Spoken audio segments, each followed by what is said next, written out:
रमसा का मामू और अफनान का वालिद हमेशा के लिए रमसा को छोड़कर चला जाता है और मरने से पहले पहले अफनान को अपने पास बुलाता है और इसके साथ एक डील फाइनल करता है। रमसा को क्या अफनान इस घर के अंदर बर्दाश्त कर पाएगा? अब अफसीन और अली से मिलकर किसी किसी अफनान के दिल में जो वो नफरत डालने की कोशिश करेंगे और कैसे कैसे इस घर के ऊपर कब्जा करेंगे। क्या ये लोग इस मकसद में कामयाब हो पाएंगे? अफनान के सामने अलीज़े और अफसीन की असलियत कैसे खुलेगी, ये सब कुछ आज के शो में बताएंगे। कासिम साहब की हालत डे बाय डे खराब होती जा रही है और कासिम को इस बात का यकीन भी हो चुका है कि अब मेरा जो बचना है बहुत ही मुश्किल हो चुका है। इसी वजह से वो मरने से पहले अफनान को अपने पास बुलाता है। इतने में रमसा भी आ जाती है, अफनान को अपने पास बुलाता है और उसके साथ बातें करना शुरू कर देते हैं। इससे कहते हैं कि अफनान बेटा, आप मेरे साथ वादा करें, मेरे पास वक्त कम है। अफनान कहता है कि मैं डॉक्टर को बुलाता हूँ, आपका चेकअप करवाते हैं। तो आगे से कासिम साहब इनकार कर देते और कहते हैं कि नहीं, पहले मेरी आप बात सुनो, उसके बाद आपका जो दिल करे वही करना। अफनान बैठ जाता है कासिम साहब के पास, उसके साथ गपशप करना शुरू कर देता है। कासिम साहब कहता है कि मेरे साथ वादा ये करो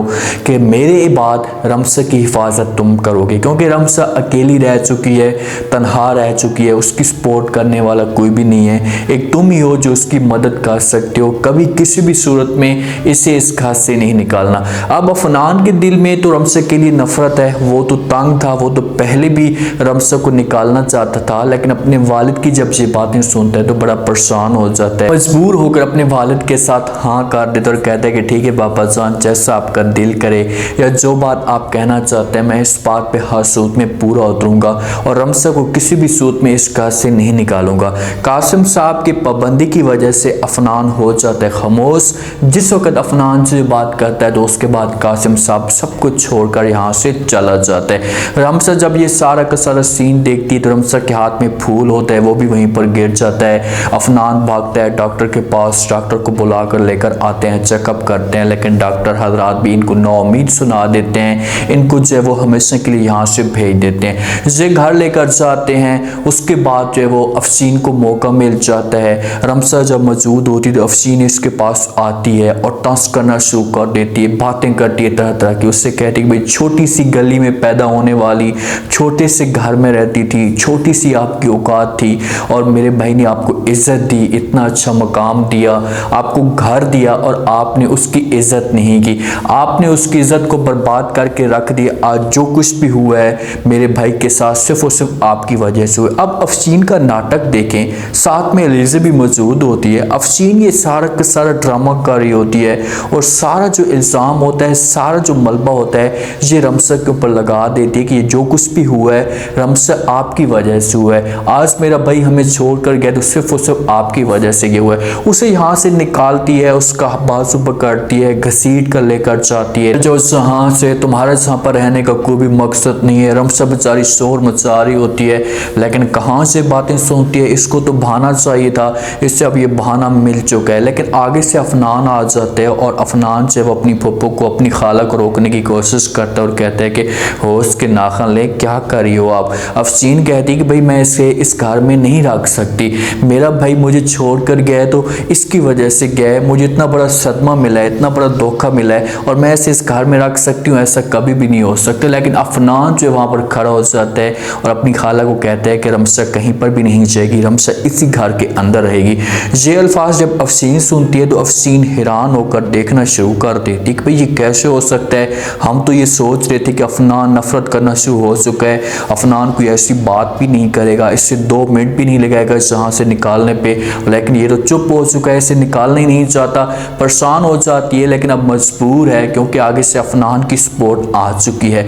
रमसा आती है अफनान के पास क्योंकि मैयत को हो सकता है कि ये कुछ देर के लिए यहाँ पर रखें कि भाई कोई हमारा मेहमान आ रहा है या कोई कज़न आ रहा है। तो रमसा आकर अफनान को कहती है कि आप मामू जान के साथ क्या कर रहे हैं, इसको तकलीफ होगी, आप ऐसा मत करें। अफनान वहाँ पर रमसा को रोकते और कहते हैं कि आपको बीच में बोलने की कोई भी ज़रूरत नहीं है, हमारे मामलात में आप ना ही बोलें तो अच्छा होगा, मैं जानूँ मेरा काम जाने। लेकिन रमसा उसे प्यार से समझाती है और कहती है कि भाई आप जो कुछ भी करें आपकी अपनी मर्जी है, लेकिन मैं आपको इतना कह रही हूँ कि आप मामू जान के साथ ज्यादती कर रहे हैं, ऐसा नहीं करना चाहिए आपको, किसी रिश्तेदार की खातिर आप ये ऐसा कर रहे हैं, ये बिल्कुल भी मुनासिब मुनासिब नहीं है। किसी तरीके से रमशा से प्यार से समझाएगी और हो सकता है कि अफनान को समझ आ जाए और ये रमशा की बात मानकर जैसा रमशा चाहती है वैसा का वैसा ये कर दे।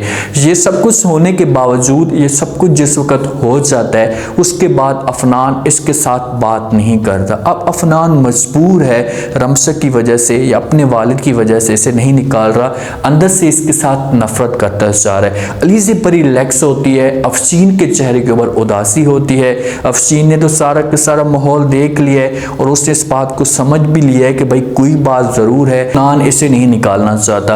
अफशीन आती है अलीज़े के पास और आकर कहती है कि बेटा मुझे इस बात की समझ नहीं आ रही, इतना सब कुछ हो चुका है लेकिन अफनान अभी भी रमशा के लिए अपनी हमदर्दी जता रहा है, चीज़ें मुझे बिल्कुल भी ठीक नहीं लग रही।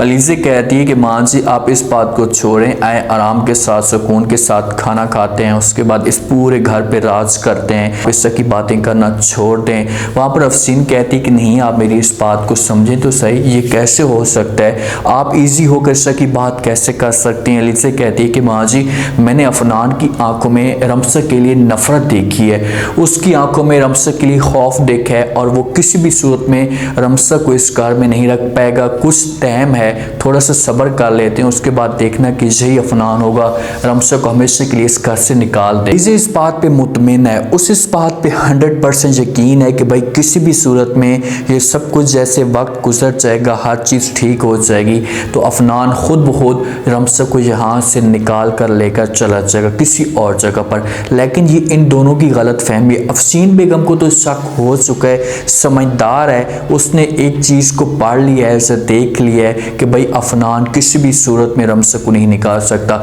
रमशा और अफनान की जब भी एक दूसरे के साथ बात होगी तो अफनान जो है वो कहेगा कि भाई मैं पापा की वजह से एक मजबूर हो चुका हूँ, उस घर से नहीं निकाल सकता, लेकिन मैं कभी किसी भी सूरत में आपके साथ वो वाला मकाम नहीं रख सकता जो पहले था। रमशा कहेगी कि ठीक है मैं हर बात को तस्लीम करती हूँ, लेकिन जो मेरे ऊपर इल्ज़ाम लगाए या जो मेरे ऊपर बातें हुई हैं मैं इन बातों को हर सूरत में सबूत के साथ पेश करूँगी कि ये सारे के सारे जो इल्ज़ाम है ये झूठे हैं। अब ये राज कैसे खोलेगा, क्योंकि कासिम साहब था उस वक़्त रमशा की सपोर्ट करता, तो हो सकता है कि रमशा की जो इज़्ज़त है, जो एक मकाम है, वो वापस आ जाता। अब तो कोई घर के अंदर है ही नहीं, सारा का सारा जो जुल्म है वो रमशा के ऊपर होना है, रमशा बेचारी मजबूर होकर सहती रहेगी। के सामने किसी किसी सारे के सारे सबूत खुलेंगे, सवाल तो ये बनता है। अफनान ऐसा लग रहा है कि ये खुद ब खुद अपने कानों के साथ अफशीन और अलीज़े की बातें सुनेगा और उसके बाद उसे इस बात का एहसास होगा कि यार मैं कितना भटक चुका हूँ। लेकिन पहले कासिम था, अफशीन और अलीज़े की इज़्ज़त बच जाती, अब कोई भी नहीं है। जैसे इनके राज खुलेंगे तो उसके बाद अफनान एक मिनट भी नहीं लगाएगा अलीज़े को यहाँ पर निकालने से। उम्मीद है आज का रिव्यू, आज का ये टीजर आप लोगों को पसंद आया होगा। आपने कमेंट सेक्शन में कीमती लास्ट में दिन में आपको क्या लगता है, क्या नेक्स्ट एपिसोड अलीज़े और अफशीन की असलियत अफनान के सामने आ जाएगी, नेक्स्ट एपिसोड में क्या बड़ा ट्विस्ट आ सकता है, कमेंट सेक्शन में बताना है और चैनल को लास्ट में सब्सक्राइब कर दें। अपना खास ख्याल करें, शुक्रिया, अल्लाह हाफ़िज़।